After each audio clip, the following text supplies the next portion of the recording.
E hoje, motivado pela viagem da Terra Santa, que hoje é a primeira oportunidade que eu tenho de estar com vocês, depois de ter pisado no solo, o mesmo que viu Jesus crescer, talvez uma das experiências mais bonitas que nós podemos viver como pessoas, que é justamente a gente conhecer a pessoa a partir da geografia. A gente ter a possibilidade de visitar a terra de Jesus, assim como a gente ter a possibilidade de visitar a terra de um grande amigo. Você olha para aqueles lugares onde ele cresceu, os lugares que certamente ele frequentou, as coisas que encantaram os seus olhos, que encheram os seus olhos. De alguma maneira a gente começa a conhecer um pouquinho mais o amigo da gente. Se a gente tem a oportunidade de ir nas raízes das nossas amizades, a gente certamente se torna mais amigo, porque provoca dentro de nós uma forma de conhecimento que a convivência talvez não tenha dado plenamente. Conhecer a raiz, o local onde nasceu os nossos grandes amigos. Confesso para vocês que essa foi a mística que me levou pela Terra Santa fora. Saber que eu estava conhecendo o chão do meu melhor amigo, a vida, o lugar onde brotou, onde todos os grandes acontecimentos se deram. Olhar para o mar da Galileia e pensar que foi ali que Jesus encontrou seus amigos, que Jesus fez discípulos. Colocar o nosso pé naquela água e pensar que mesmo não sendo a mesma água daquele instante, de alguma forma nós podemos estabelecer uma ponte. De alguma forma nós também podemos nos sentir como naquele tempo. Olhar ali o Santo Sepulcro, pensar que a raiz da nossa fé está ali. Eu fiquei pensando, minha gente, o que traz sacralidade a um lugar? O que faz uma terra ser santa? E foi até assim que nós nos despedimos da Terra Santa na última celebração que nós realizamos lá. Uma terra é mais santa à medida em que ela está carregada de significados. O conceito de sagrado é esse. É você retirar do lugar comum e você colocar num lugar reservado. O sagrado é aquilo que você selecionou no meio de tudo que é ordinário, de tudo que é comum, e você traz para uma atmosfera diferente. É você retirar do lugar de todos os dias e você coloca no lugar especial. Quando nós dizemos que a terra é santa, que ela é sagrada, é porque de alguma forma os acontecimentos que ali se deram foram retirados do ordinário e se tornaram especiais para muita gente. Então, de maneira que nós precisamos retirar a sandália dos pés, da mesma forma como Moisés escutou. Retirar a sandália dos pés para adentrar um território que é santo. Um território que é santo porque é local sagrado para muita gente. É lugar de significado para muita gente, inclusive para mim. Pisar a Terra Santa foi reconhecer os locais dos meus significados. Ali, ver o lugar onde Jesus viveu é de alguma forma me transportar. Pensar que hoje tudo que eu acredito, tudo que me move como padre, como homem, foi ali que aconteceu. Foi lá que aconteceu tudo aquilo que move a nossa fé. E o maravilhoso, minha gente, é a gente voltar da Terra Santa com o desejo de santificar o que é nosso. Pensar que também eu sou convidado a fazer da minha terra uma terra santa. Descobrir no solo da minha casa, no chão da minha casa, a mesma sacralidade que há na Terra Santa, porque somente a fé, o significado, é capaz de fazer estabelecer essa ponte entre o meu coração e a Terra Santa que eu pisei. Aí eu recolho a sacralidade para mim também. E eu começo a pronunciar o meu nome, recordando-me de que também eu sou um território santo. Por uma razão muito simples. O mesmo Deus que andou naquela terra também anda por aqui. O mesmo Jesus que pisou naquele solo também pisa por aqui. E mesmo que você nunca tenha pisado na Terra Santa, você também pode dizer: eu também sou um solo santo. Porque se o solo fica santo porque o sagrado pisou nele, pronto, você também é território santo, porque Deus passa por você o tempo todo. Você também é Jericó, você também é Galileia, você também é Jerusalém. Por onde Deus passa o tempo todo e acontece. O solo do seu coração, o solo da sua vida, é lugar privilegiado da manifestação de Deus. Nós também somos terra santa. Nós somos a extensão daquele lugar santo. Em nós também Deus acontece. Assim como Deus elegeu um pequeno lugar do mundo, um lugar cheio de contradição, um lugar cheio de guerras. Deus escolheu aquele lugar, o umbigo do mundo, para se manifestar plenamente em seu Filho Jesus. Porque o mistério da encarnação precisava de pátria, precisava de cidade, precisava de local. Belém, uma cidadezinha lá no interior, uma cidadezinha pobre, foi lá que Deus escolheu. Quem sabe hoje você também se reconheça assim. A pobreza do seu coração lhe faz ser semelhante a Belém, uma cidadezinha escondida no meio de tantas outras. Quantas vezes a gente sente isso, não é verdade? Quantas vezes a gente olha para a gente e se sente uma cidade escondida no meio de tantas outras cidades. Mas aí, neste lugar que os meus olhos não alcançam, que talvez nem chegue ao conhecimento de muita gente, é aí, nessa cidade que é o seu coração, que Deus continua acontecendo. Porque o mistério da encarnação, ele tem o seu desdobramento histórico em cada um de nós. Deus continua encarnado pela força do seu Filho em nós. É o mistério da ressurreição, é o mistério da encarnação, é o mistério da continuidade de Deus no tempo. Deus continua acontecendo em mim e em você. Então, de maneira que nós podemos ser Belém, a cidade da simplicidade, de maneira que nós podemos ser Jerusalém, a cidade dos grandes templos, podemos ser Jericó, a cidade dos grandes milagres, podemos ser o Mar da Galileia, o local dos grandes encontros. Enfim, cada dia nós somos um pouquinho dessa terra santa. Ora somos o lugar do milagre, ora somos o lugar do silêncio, ora somos o lugar da morte, ora somos o lugar da ressurreição. Não importa qual seja o lugar, com qual lugar você se identifica hoje. O importante é você tomar consciência de que daqueles muitos lugares que compõem a Terra Santa, você hoje é uma delas.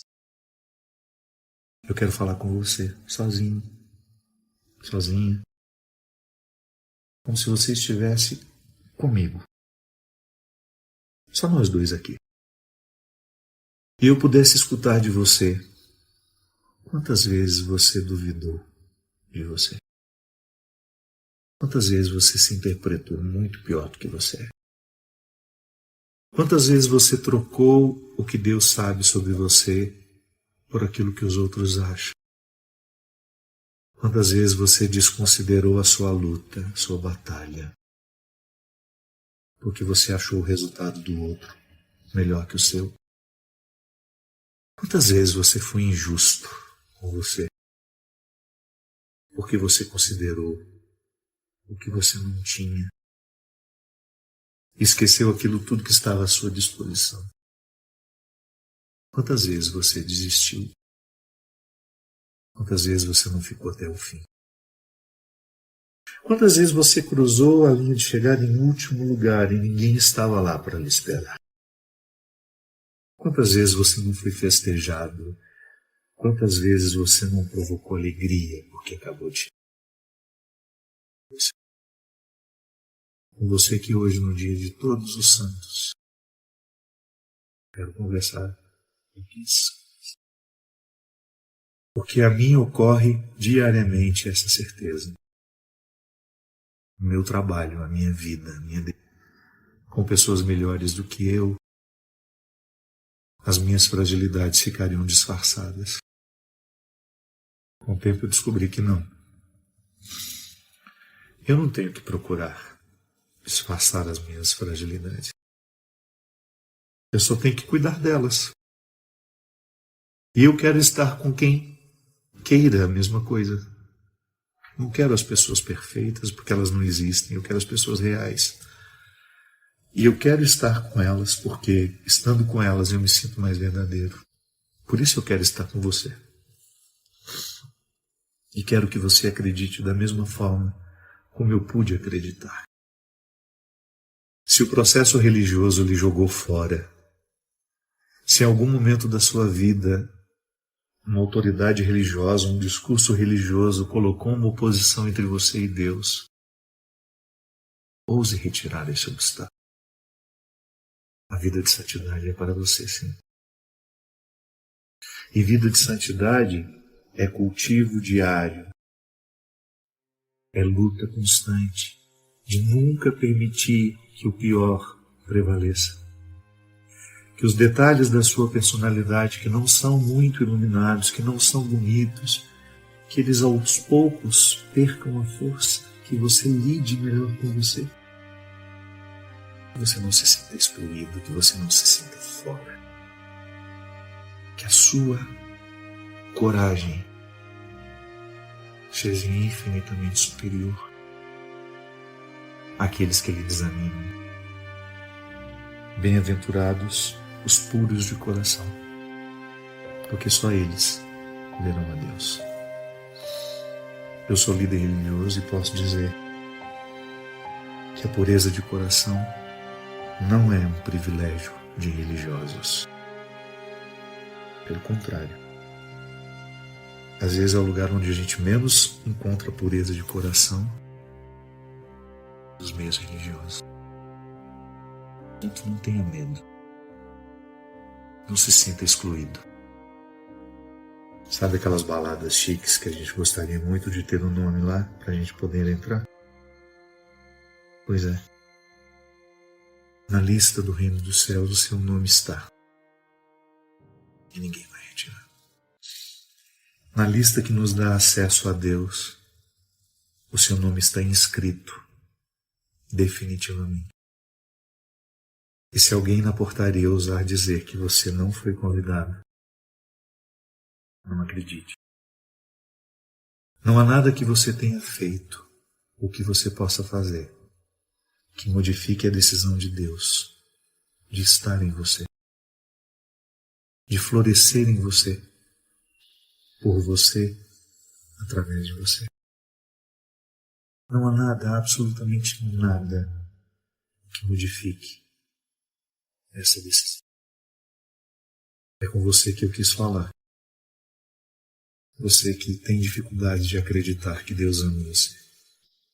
Por aquilo que você fez. Ou por aquilo que você deixou de fazer. Eu tenho certeza. E a minha fé me faz pensar isso o tempo todo. Que a Adélia Prado tem razão. Quando num poema em que ela tenta fazer uma descrição de Deus, ela diz que Deus tem a pele vincada de tanto sorrir para ela.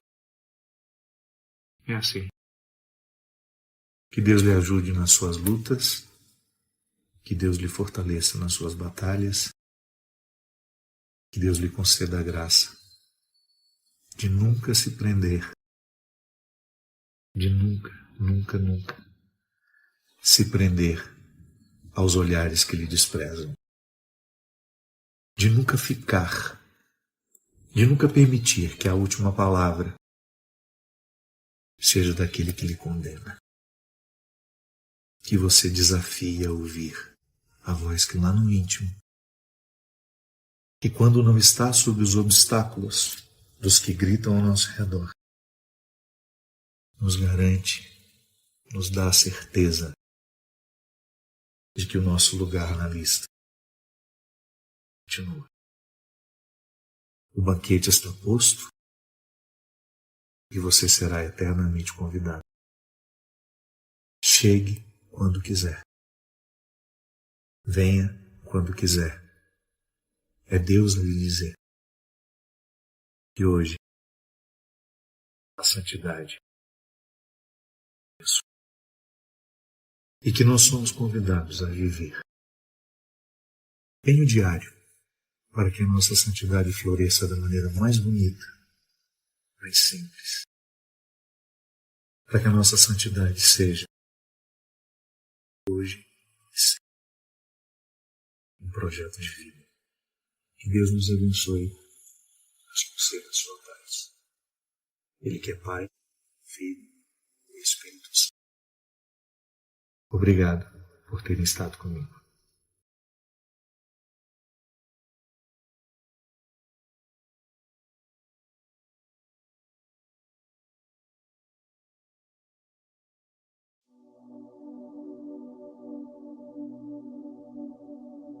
Outras pessoas, Adriana, tão carregadas de fardos que nem são delas, porque justamente faltou o discernimento de compreender o sentido das coisas.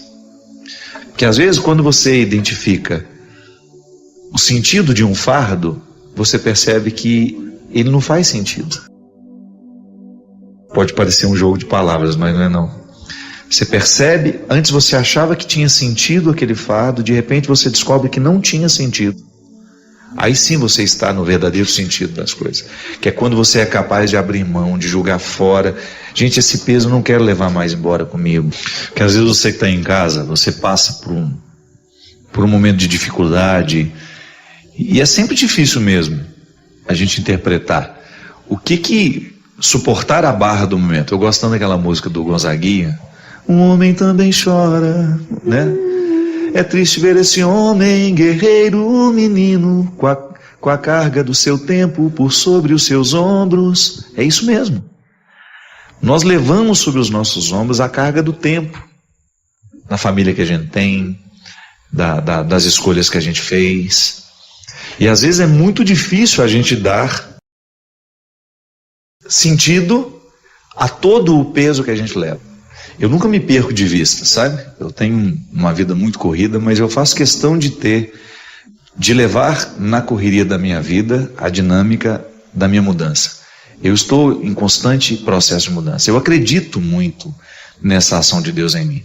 Eu tenho muitos defeitos, tenho consciência deles, mas você sabe, eu não desisto dessa possibilidade de ser um homem melhor. Isso para mim é uma meta. Sabe? Isso para mim é um desafio que eu não quero perder de vista. E eu me lembro que você passou acompanhando o seu processo até o Davi chegar. Foi uma longa luta, né? Muito. Você passou por um sofrimento terrível. E eu fico pensando o tanto que foi importante, agora depois de olhar para trás, aquele sofrimento todo preparando seu coração para você amar o Davi ainda com mais intensidade. Eu não sei se é possível, né? Medir a intensidade do amor, mas talvez com mais maturidade, você não acha? Mais maturidade, sem dúvida, sem dúvida. Tudo que eu vivi... Adriana, você perdeu, né, uma criança. Quantos meses, Adriana? 3 meses. Estava com 3 meses já, com toda uma expectativa, né? E a minha gravidez com o Davi também foi uma gravidez que ainda era de risco. Nós ficamos todo mundo apertando a barriga, né, com medo do Davi sair antes da hora. Eu fiquei os primeiros 3 meses, assim, sofrido. Eu não curtia os primeiros 3 meses de gravidez. De ansiedade. Eu tinha sinais de que eu estava... Assim, como eu tive sinal do primeiro, eu tive sinal também com o Davi. Poderia perder também. Exatamente. Então foi uma luta, mas valeu demais tudo, valeu a pena. Na nossa vida é assim, minha gente. O testemunho da Adriana, a mim, é muito precioso, porque é alguém de verdade como nós, como você, que também precisa dar conta das suas dificuldades, das suas lutas pessoais.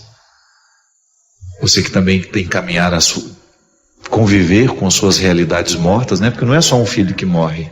E no meu caso ainda foi mais complicado porque foi um aborto retido. Então eu fiquei 3 dias com meu filho morto. Então foram os 3 piores dias da minha vida.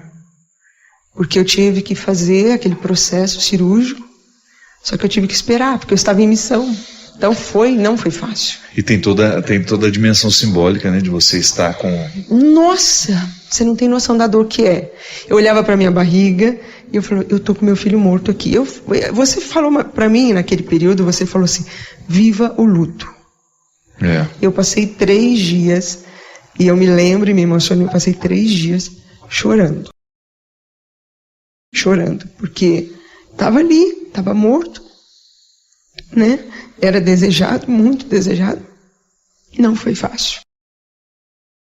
Mas, aquilo que você falou, Deus, Ele caminha conosco, Ele não abandona. Não. Você precisou ser o túmulo do filho. Exatamente. E você conviveu durante 3 dias com essa consciência, eu sou o túmulo do meu filho. Mas às vezes também, Adriana, nós convivemos com os sonhos mortos dentro de nós, as esperanças mortas, as pessoas vivas por fora, mortas por dentro. Então são muitas as angústias nos dias de hoje, muitas as situações que nos oprimem, que nos machucam, porque a gente não chega nem mesmo a tocar nesse luto.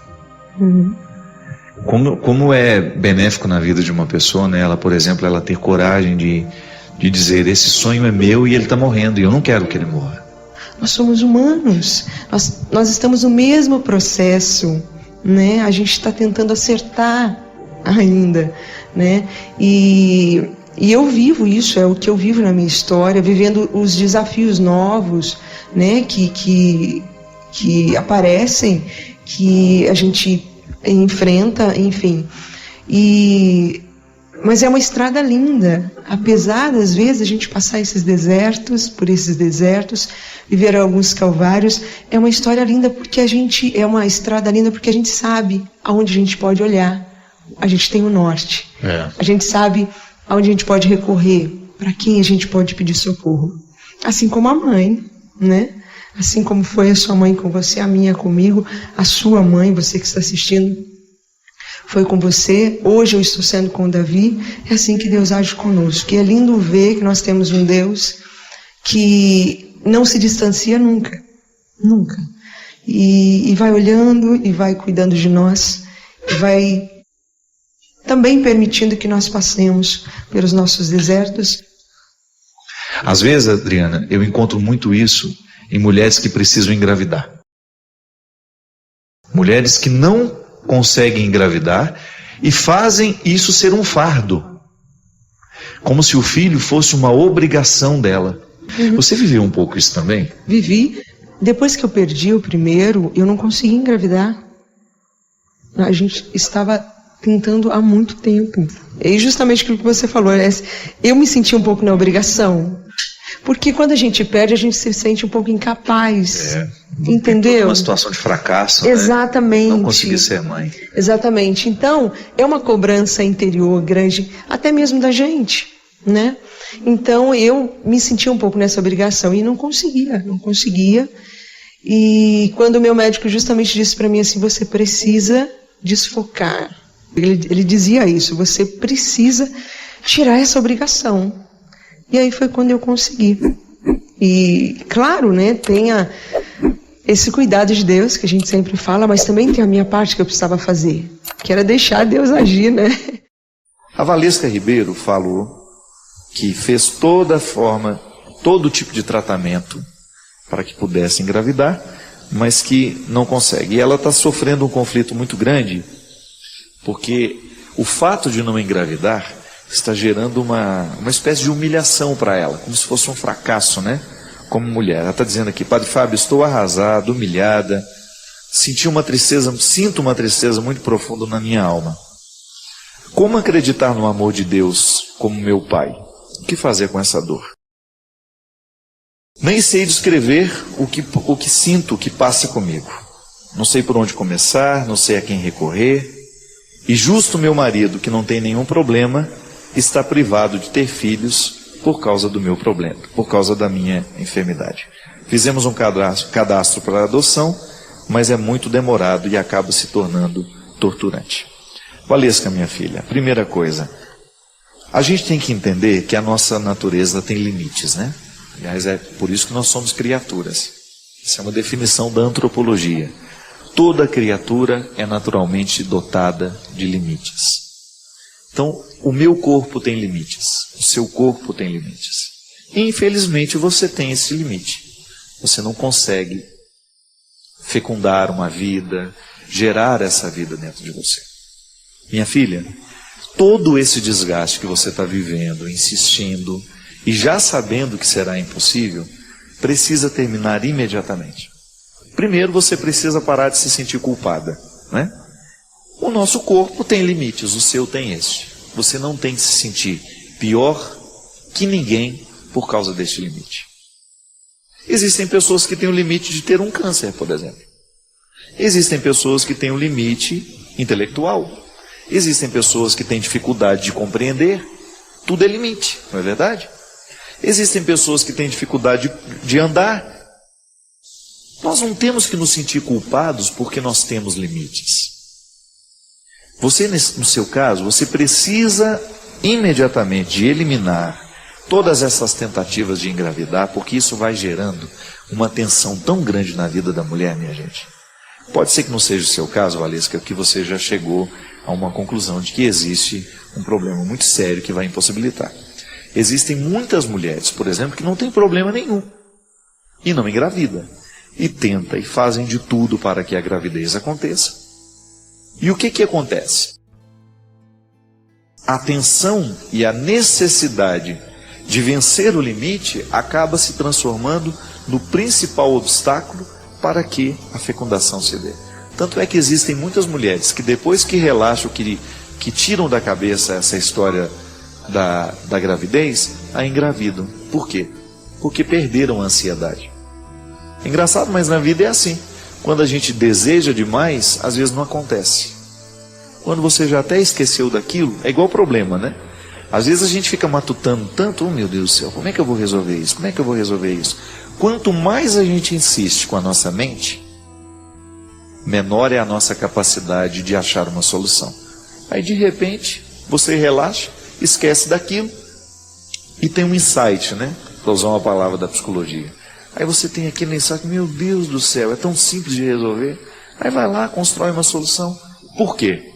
Porque o nosso cérebro que comanda tudo, quando ele sofre essa pressão, ele acaba bloqueando muito do funcionamento do corpo, porque está diretamente ligado a ele. É impressionante o tanto que a nossa cabeça comanda tudo mesmo, não tem jeito. Comanda o funcionamento do nosso corpo, passa pela nossa saúde mental.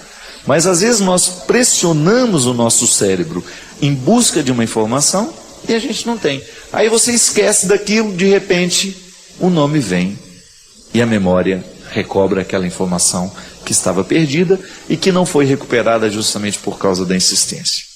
Valesca, não se sinta culpada, minha filha. Não consegue engravidar, tudo bem, vamos resolver, vamos virar essa página da sua vida e vamos tentar encaminhar um processo de adoção que é muito nobre. E tenha certeza que um filho adotado, da maneira certa, vai ter todo o carinho, você vai se sentir mãe da mesma forma. Volto a dizer aqui, já disse muitas vezes, maternidade não é exercício de biologia só, mas é muito mais o comprometimento que você estabelece com aquela criatura quando você traz para dentro da sua casa e vai encher a sua vida de amor, a vida do seu marido, que também, por te amar, saberá compreender os seus limites, porque todo mundo que ama compreende os limites. A Valesca Ribeiro falou que fez todo tipo de tratamento para que pudesse engravidar, mas que não consegue. E ela está sofrendo um conflito muito grande, porque o fato de não engravidar está gerando uma espécie de humilhação para ela, como se fosse um fracasso, né? Como mulher. Ela está dizendo aqui, Padre Fábio, estou arrasada, humilhada, sinto uma tristeza muito profunda na minha alma.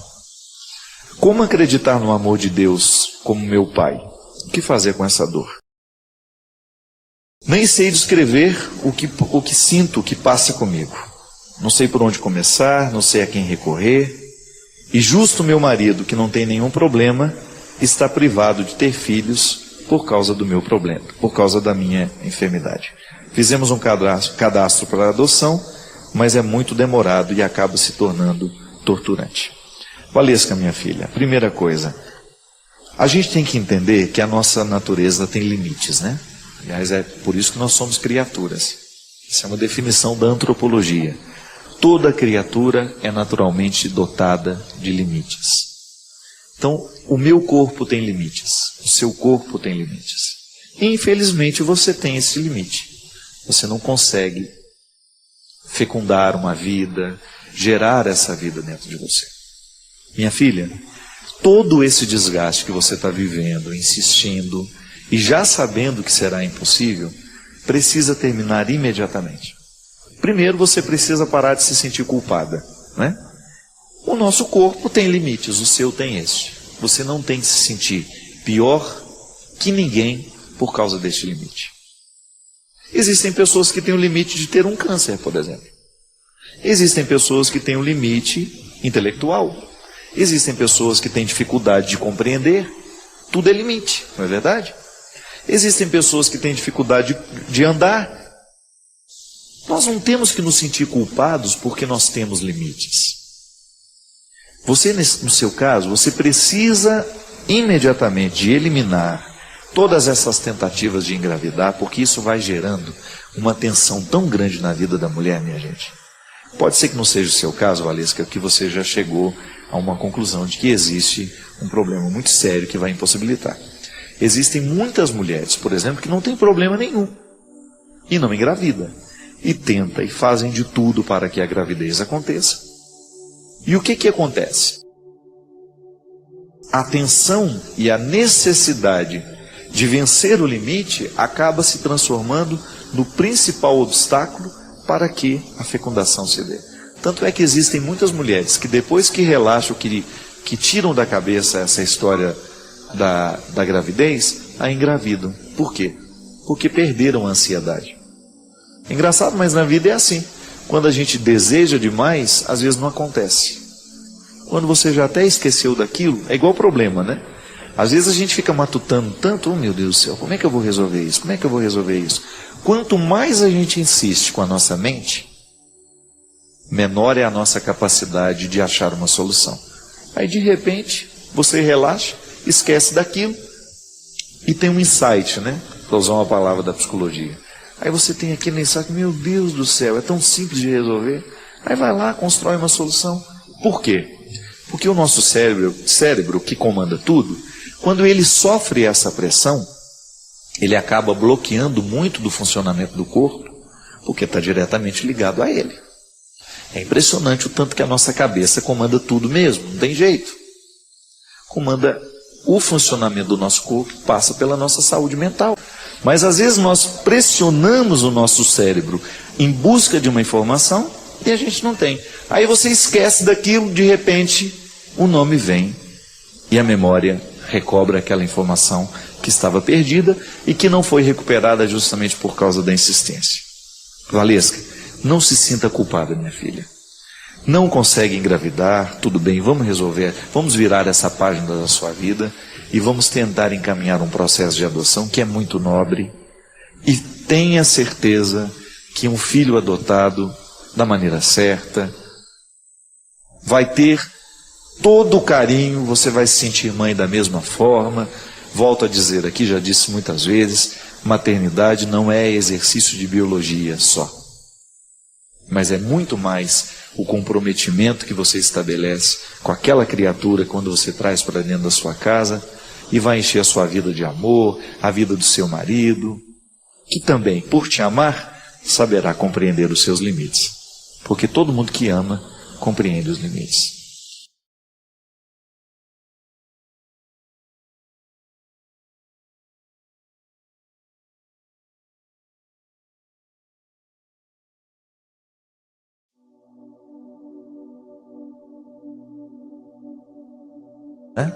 A vida é sagrada.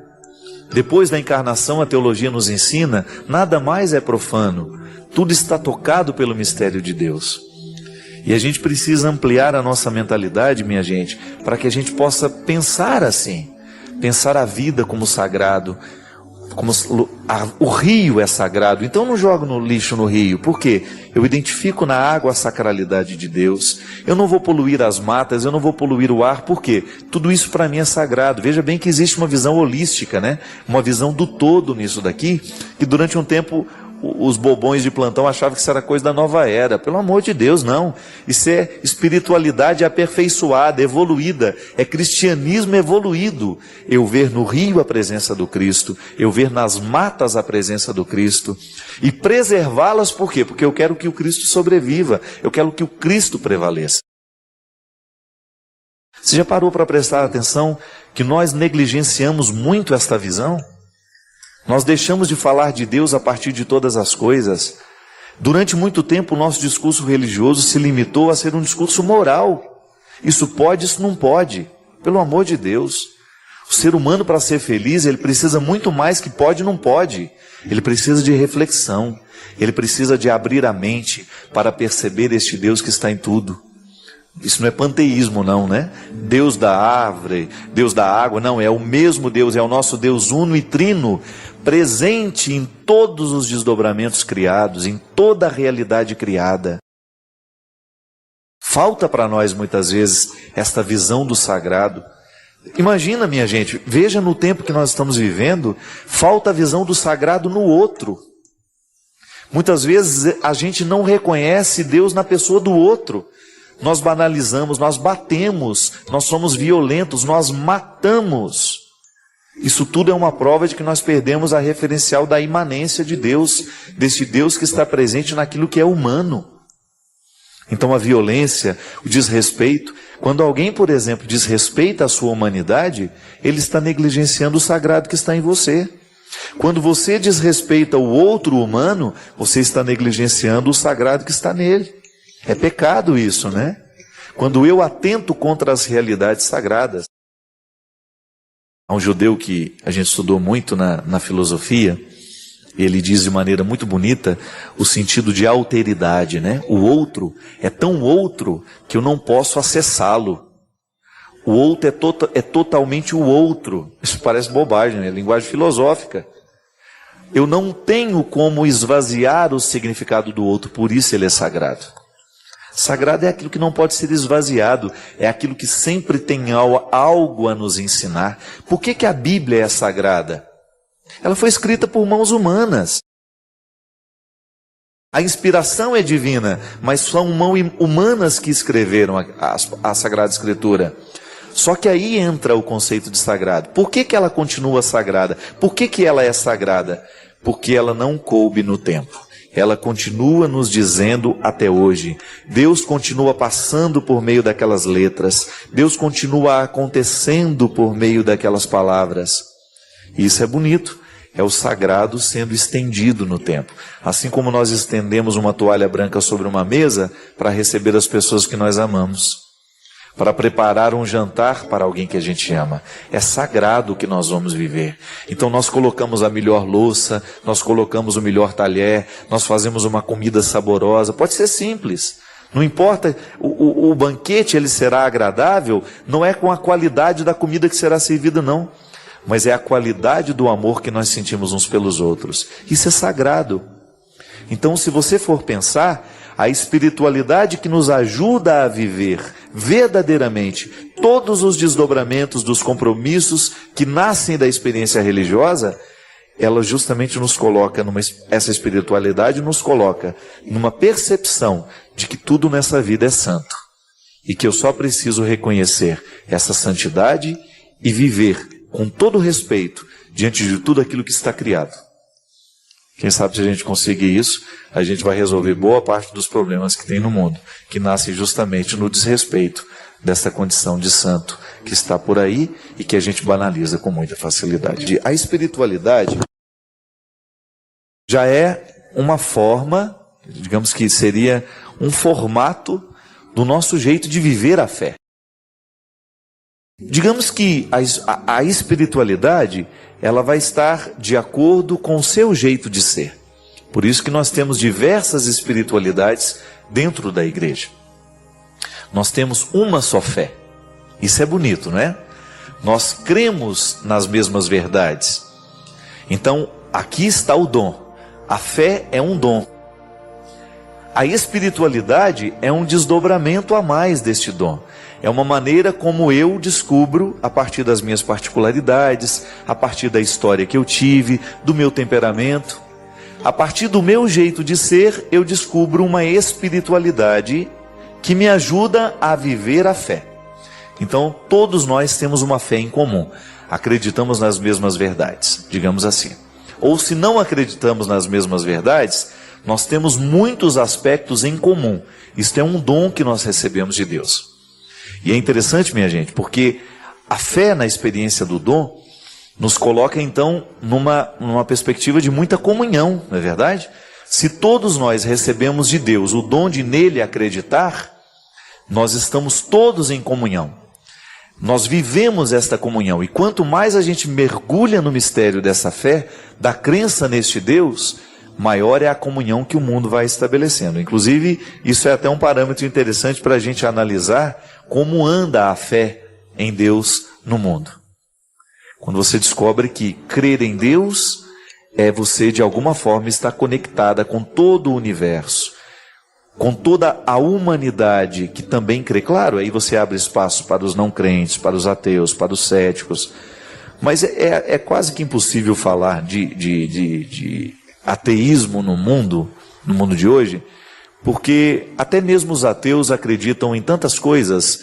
A experiência da fé, ela não passa somente na experiência de crer em Deus. Ter fé, você também ter fé no outro, né? Olha, eu marco um compromisso com você e eu vou ao compromisso. Eu estou agindo a partir de uma fé.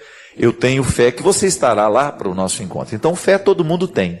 Pode ser que não tenha em Deus, nessa realidade transcendente, que está acima de tudo, que é criador de todas as realidades. Já a espiritualidade, essa pode ser muito diferente. Então nós temos, por exemplo, a espiritualidade da renovação carismática. Nós temos a espiritualidade que prevaleceu na teologia da libertação. Nós temos a espiritualidade carmelita, nós temos a espiritualidade franciscana, nós temos a espiritualidade deoniana. São formas que as pessoas vão descobrindo, são carismas diferenciados, né, que vão sendo colocados como opções para que nós possamos viver e experimentar a nossa fé. E é bonito isso porque nós não precisamos ser iguais. Eu me recordo, minha gente, que há muito tempo atrás, há uns 10 anos atrás mais ou menos, eu descobri um grande amigo, que até hoje ainda é um grande amigo meu, e ele é um artista, com um poder de arte muito grande dentro do coração dele. E eu me recordo que eu o via sempre aqui nos encontros da Renovação Carismática, aqui na Canção Nova, e eu percebia que ele não se envolvia, ele não conseguia viver aquilo que nós estávamos vivendo. Até um dia ele me confessou isso, ele falou assim: eu me sinto tão inferior a vocês. Aí eu perguntei por quê? Ele disse: porque eu não consigo sentir a mesma fé que vocês sentem. Eu não consigo acreditar do mesmo jeito que vocês acreditam. Eu me sinto muito frio. Quando eu estou vendo vocês rezando, eu jogo por terra o meu jeito de rezar. Eu acho que o meu jeito de rezar, eu quase que não acredito em nada, perto da maneira como vocês manifestam. Ali estava um conflito estabelecido a partir dessa diferenciação. Ele tem fé em Deus, mas ele não se identificava com a espiritualidade da renovação carismática.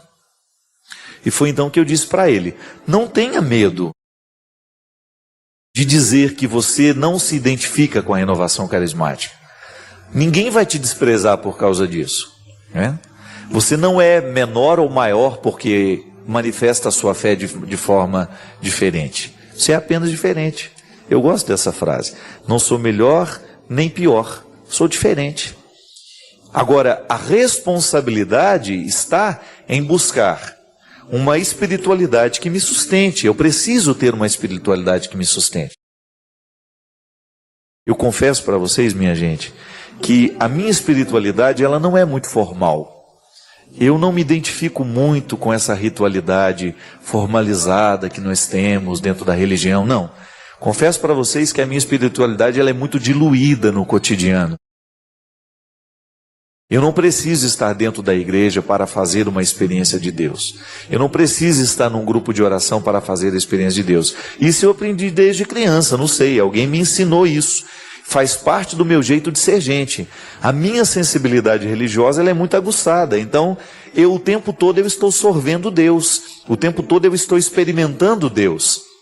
Talvez seja por isso que eu gosto tanto de literatura. Porque desde criança eu descobria na experiência da beleza literária um recurso para elevar a minha alma. É aquilo que a gente falava no domingo aqui.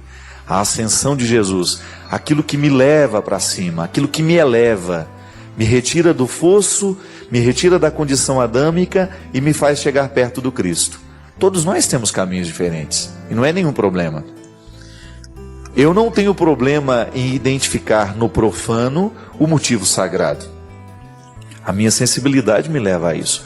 E como eu, tem muitas pessoas que se identificam com essa espiritualidade. Eu não sou melhor que ninguém, eu sou diferente. E assumir essa identidade é muito importante para que a gente não fique se julgando.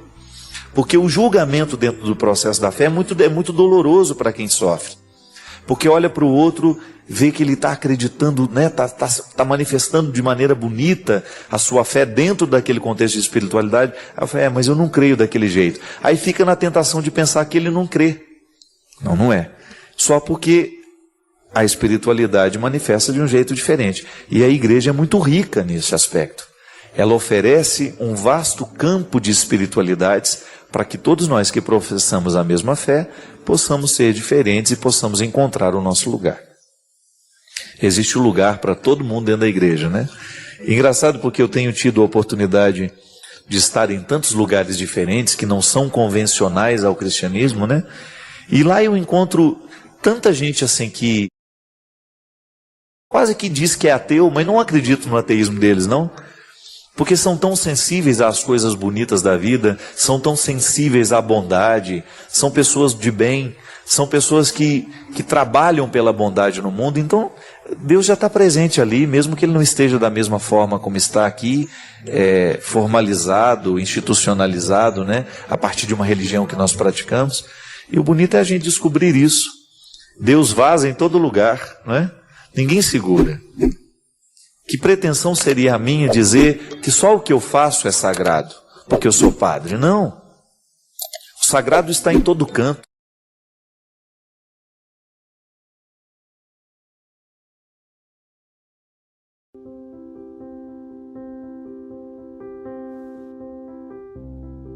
Padre Fábio, me chamo Emanuele, tenho 17 anos. Faz 2 anos que meus pais se separaram. E a partir de então comecei a perceber que fiquei uma pessoa negativa. Sempre me pego pensando que nunca encontrei uma pessoa que vai me amar de verdade. E com isso vem abaixo a autoestima. Acho que as pessoas nunca vão me achar bonita. E eu sofro com isso, padre. O que eu posso fazer? Minha filha, a leitura que nós fazemos de nós é absolutamente importante para a gente receber a leitura que o outro faz de nós. Seria muito cruel da minha parte esperar que o outro me ofereça aquilo que é minha obrigação oferecer-me. Então, às vezes, Emanuele, nós temos dificuldade de prosseguir a vida, é porque nós estamos esperando que o outro nos traga, que o outro nos prepare o que nós deveríamos preparar. Então, qual é a primeira realidade a ser curada? Tomar uma distância do casamento de seu pai e da sua mãe que não deu certo e tentar entender que isso não é uma regra para você. Porque às vezes, quando eu vejo o fracasso do casamento dos meus pais, eu tendo naturalmente a pensar que o meu também será uma experiência fracassada. Porque é o exemplo mais próximo que nós temos de nós. Então é preciso lavar essa roupa suja. É preciso reorientar essa visão. Sim, está certo.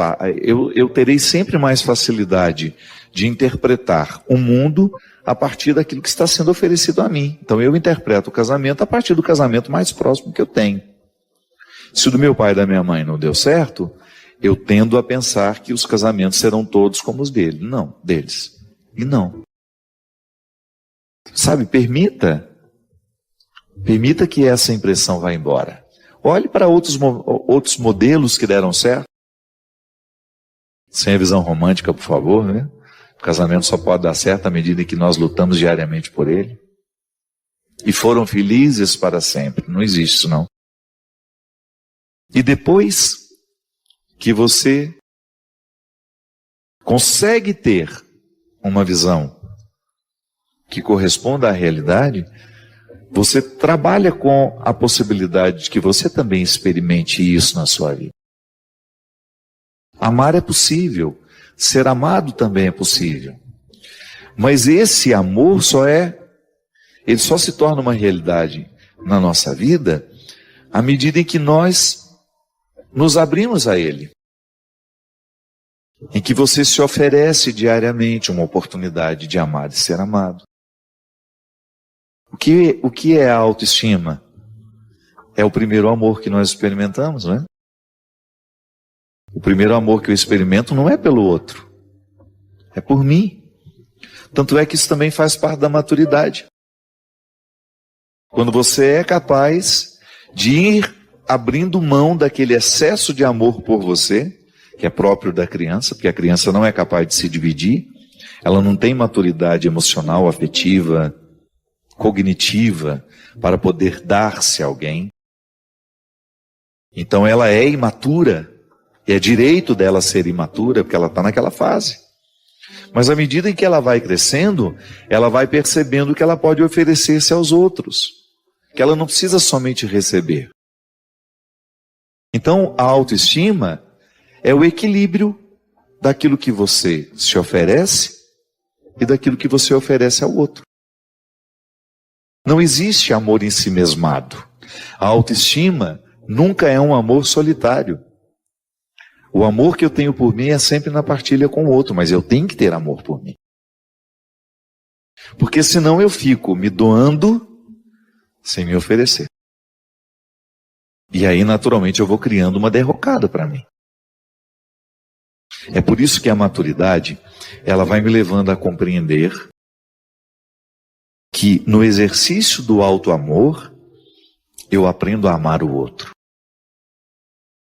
E também no exercício do amor ao outro, eu acabo voltando ao amor que eu preciso ter por mim.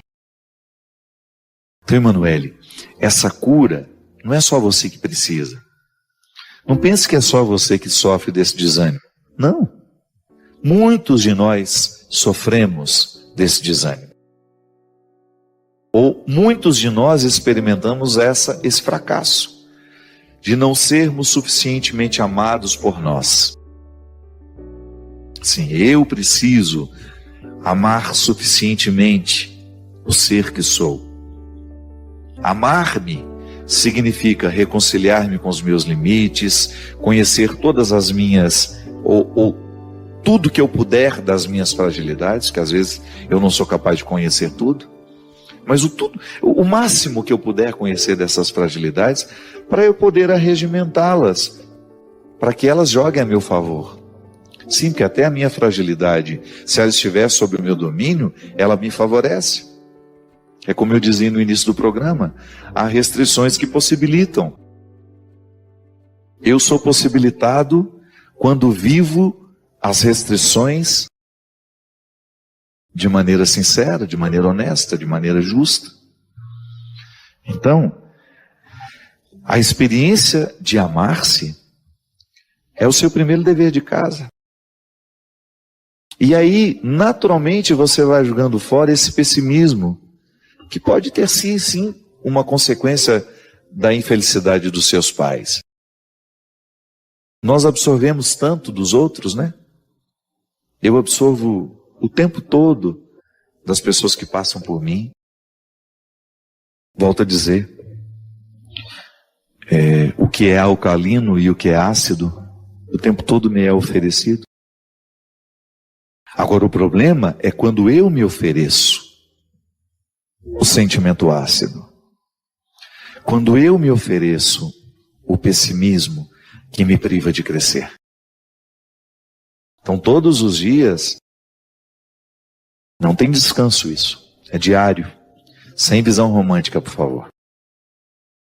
Deus não vem fazer por nós, o outro não fará por nós, sou eu, é você. Somos nós que temos de fazer diariamente esse exercício de escolher o alcalino, o sentimento que nos purifica, que mantém a nossa saúde, e que vai nos dando condições de ir adiante, de vencer os obstáculos, que é assim que vale a pena a vida. Ela é difícil para todos nós. Eu experimento uma fase difícil e estou aprendendo com ela. Quero aprender com ela. Porque senão essa fase, ela só vai me machucar. E não é justo. Não é justo que uma fase apenas me machuque. Me machucar.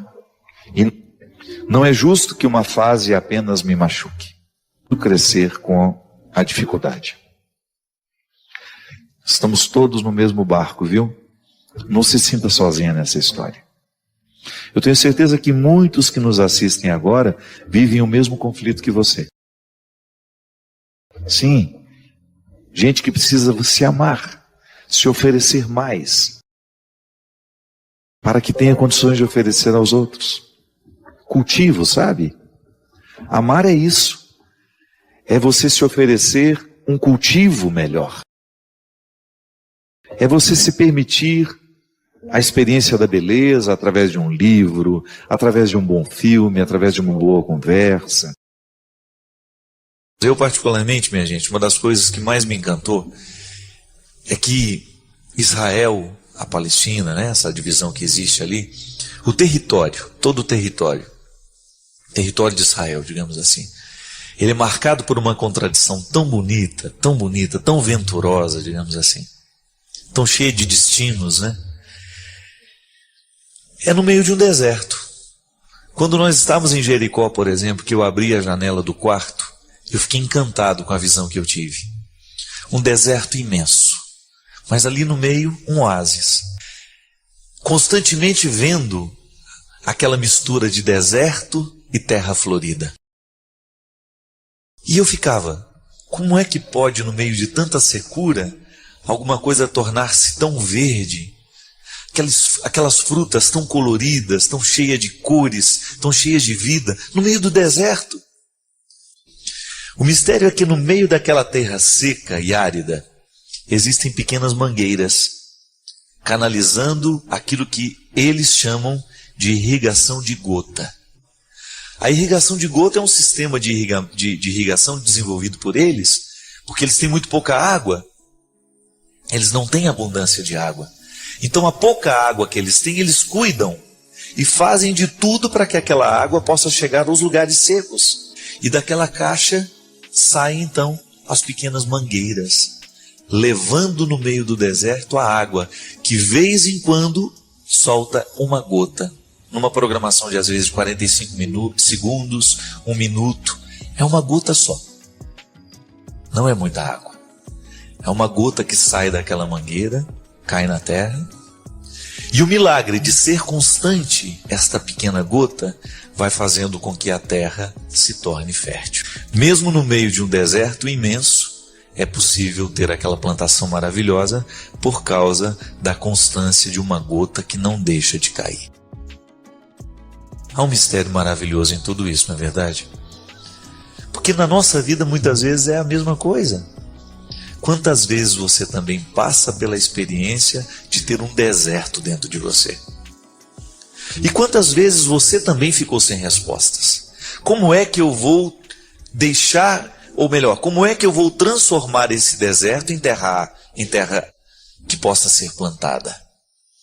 Como é que essa terra árida vai sair da condição de árida para se tornar fértil?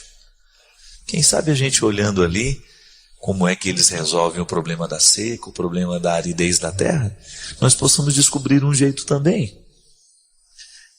Se deixarmos cair uma gota, por menor que seja, ela já faz a diferença. A constância daquela gota vai transformando o que é árido em realidade fértil. No nosso coração, muitas vezes árido, se a gente deixar cair aí uma gota de perdão, uma gota de amor, coisas pequenininhas. Às vezes a nossa tristeza é imensa, mas existem gotas de alegrias que nós podemos cultivar. Existem pequenas atitudes, pequenas gotas, que se a gente faz, o milagre da fertilidade volta. Acontece. Assim como lá naquela terra tão seca é possível ver plantações maravilhosas. A mesma coisa nós precisamos fazer. O tempo todo nós precisamos jogar na aridez da nossa vida uma gotinha de esperança, que somada a outras pequenas gotas de esperança vão trazendo transformação. Nenhuma transformação é da noite para o dia. Tudo na vida humana é processual, isto é, fruto de um processo. Ninguém se torna bom da noite para o dia, da mesma forma como ninguém se torna ruim da noite para o dia, não. São os processos pequenos que nós vamos vivendo, as escolhas que nós vamos fazendo, é que vão transformando aquilo que a gente é. São as pequenas escolhas que vão constituindo as grandes realidades da nossa vida. E pode observar, grandes destruições acontecem por causa de pequenos descuidos. Grandes acidentes acontecem por causa da somatória de pequenos descuidos. Eu me recordo quando caiu aquele avião da Gol, lá no meio da mata, né? Muita gente perguntava qual foi a causa da queda. E eu ouvi um especialista dizendo, olha, a queda de um avião não é fruto apenas de um fator. São inúmeros pequenos fatores que, quando juntos, geram a catástrofe. A tragédia. A tragédia, ela nasce de pequenos descuidos. Assim como há muitos anos atrás, um avião de uma grande companhia aérea, porque o piloto distraiu, digitou a rota errada, ao invés de pousar em Belém, ele saiu lá no Xingu. Foi parar lá no meio daquela mata, totalmente o lado oposto para o qual ele deveria ter ido. Por causa de um descuido. Minha gente, na nossa vida, a mesma coisa acontece. Se a gente não cuida, na hora que a gente digita a rota do nosso voo, nosso avião vai para um lado completamente oposto para o qual deveria ir. São os descuidos que mudam a rota da nossa vida. Às vezes mudando para coisas boas, às vezes mudando para coisas terríveis. O dia que você descuida da sua família, da sua casa, pode ter certeza, é bem provável que mais cedo ou mais tarde, o descuido de hoje somado ao descuido de amanhã, ao descuido de depois de amanhã, ou de ontem, resulte em realidades muito tristes. Aquilo que você deixa de fazer pelo seu filho hoje, vai somando-se a outros descasos, a outros, daqui a pouco você perde o controle da vida do filho. Porque educação é isso, né? É o processo miúdo, constante de todo dia, toda hora você dedicar-se àquele que precisa de você. Amar é assim. Não adianta você amar o seu filho profundamente hoje, se amanhã você o despreza. Não adianta você dar um grande presente ao seu filho hoje como prova do seu amor. Não, isso não muda a cabeça nem o coração dele, não. E nem adianta você passar anos e anos e anos distante do seu filho, depois chegar com os braços cheios de presente para conquistá-lo de novo. Não adianta. O que faz a gente ser fiel aos outros é o processo constante do cuidado. Então, se você quer ter o seu filho do seu lado a vida inteira, cuide dos pequenos detalhes, cuide das pequenas gotas. Se você quer que o seu casamento dê certo, cuide dos pequenos cuidados de todos os dias, dos pequenos detalhes de todos os dias. É isso que faz a gente ser constante, é isso que faz a gente dar certo. Não existe fórmula de sucesso para a vida humana, não. Não tem um livro que você possa ler e que a sua vida vai mudar. Não. É todo dia, toda hora você descobrir onde é que você precisa colocar o seu empenho, o seu cuidado. É a gota caindo na terra. E às vezes um cuidado parece que não vai fazer diferença, mas vai, porque ele vai sendo uma somatória. Ele vai se juntando a outros cuidados. E esses outros cuidados, quando somados, eles geram uma atitude, geram um jeito de ser. E o que mais vale na nossa vida é a gente transformar o nosso jeito de ser, a nossa atitude. E essa transformação só virá a partir do momento que nós observarmos as pequenas coisas.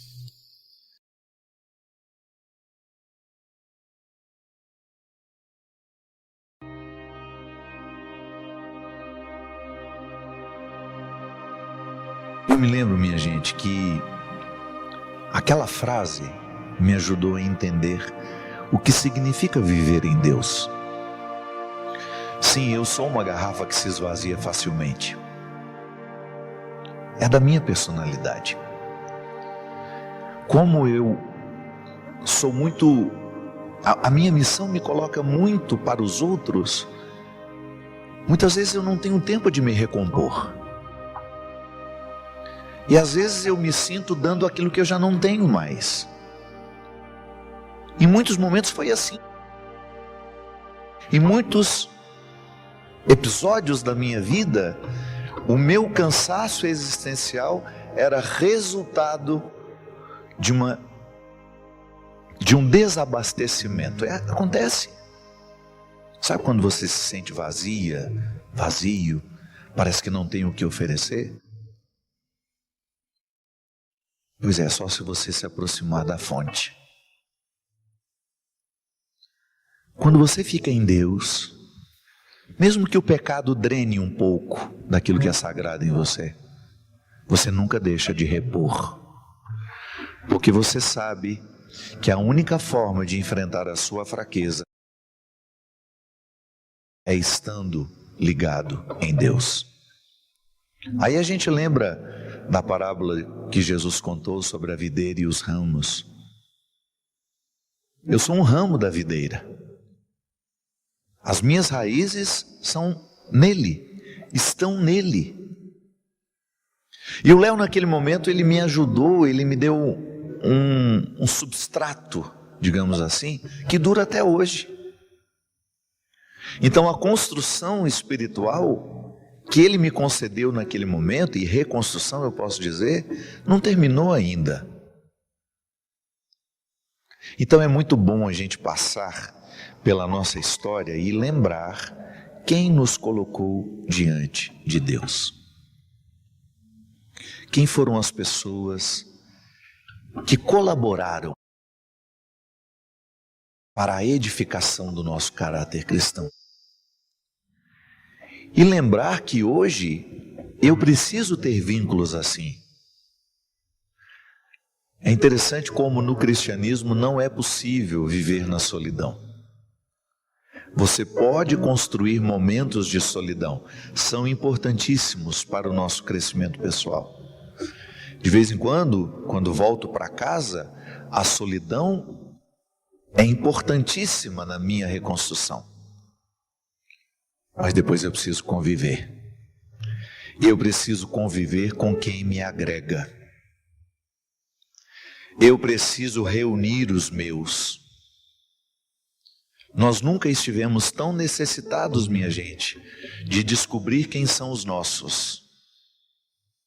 Sabe? Se você quer viver de maneira saudável, espiritual, se você quer ter uma vida espiritual, você precisa se cercar de quem lhe ajuda a construir espiritualidade.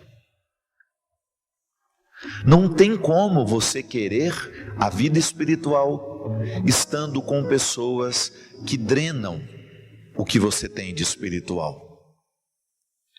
Não adianta você querer conciliar uma vida espiritual com os perfis de fofoca que você segue, que só vão trazer vida dos outros para você e de uma forma muito negativa.